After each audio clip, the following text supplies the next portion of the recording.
Hello, बच्चों. Let's see this question. The question says, what factors had to be kept in mind by the pastoralist in order to survive? पास्टोरलिस्ट को जीवित रहने के लिए, जिंदा रहने के लिए क्या-क्या ऐसे फैक्टर्स हैं जो अपने दिमाग में रख के चलने पड़ते थे, जिनकी वजह से वो सरवाइव कर पाते थे.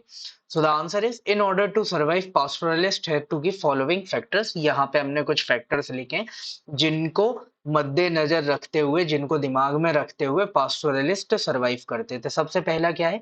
दे हैड टू जज how long the herds could stay in one area and know where they could find water and pasture.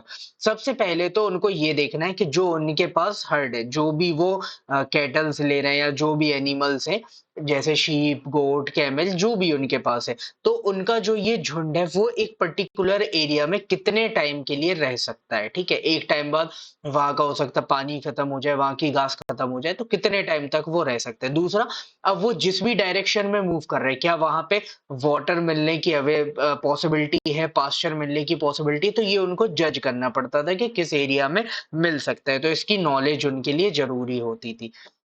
दूसरा, they needed to calculate the timing of their movements and ensure that they could move through different territories.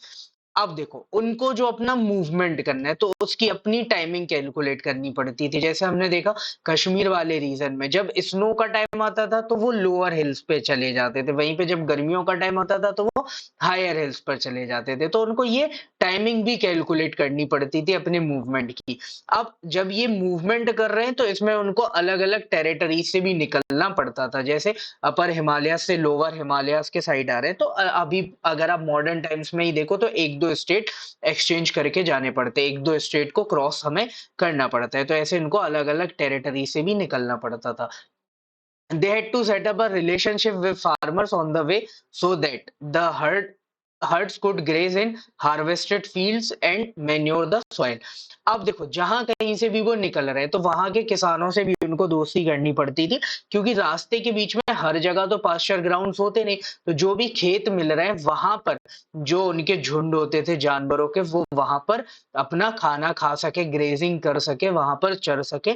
ये उनको दोस्ती बना के रखनी पड़ती थी ताकि किसान उनको अलाउ कर सकें. ठीक है, अब वो वहां पर उसमें जैसे अगर वो ग्रेजिंग कर रहे हैं तो वो वहां की सॉइल के लिए भी हेल्पफुल होती थी, वो उसको एक तरीके से खाद प्रोवाइड करने का काम करता था. And last one is they combined a range of different activities, cultivation, trade and herding to make their living. अब वो जिंदा रहने के लिए, जीवित रहने के लिए क्या क्या करते थे? तो ऐसा नहीं है कि वो केवल और केवल जो उनके पास जानवर थे उन पर ही डिपेंडेंट थे, उसके अलावा वो खेती भी करते थे, वो ट्रेड भी करते थे. तो हर्डिंग के अलावा कल्टीवेशन, ट्रेड, इन सब में भी वो इन्वॉल्व रहते थे. तो ये कुछ चीजें हैं या ये कुछ फैक्टर्स हैं जिनकी बदौलत पास्टोरलिस्ट जो क्या क्या करते थे, सरवाइव करते थे. ठीक है, तो इन फैक्टर्स को दिमाग में रख के वो सरवाइव करते थे. तो this is your final answer. Hope you understood it well. Best of luck. Thank you.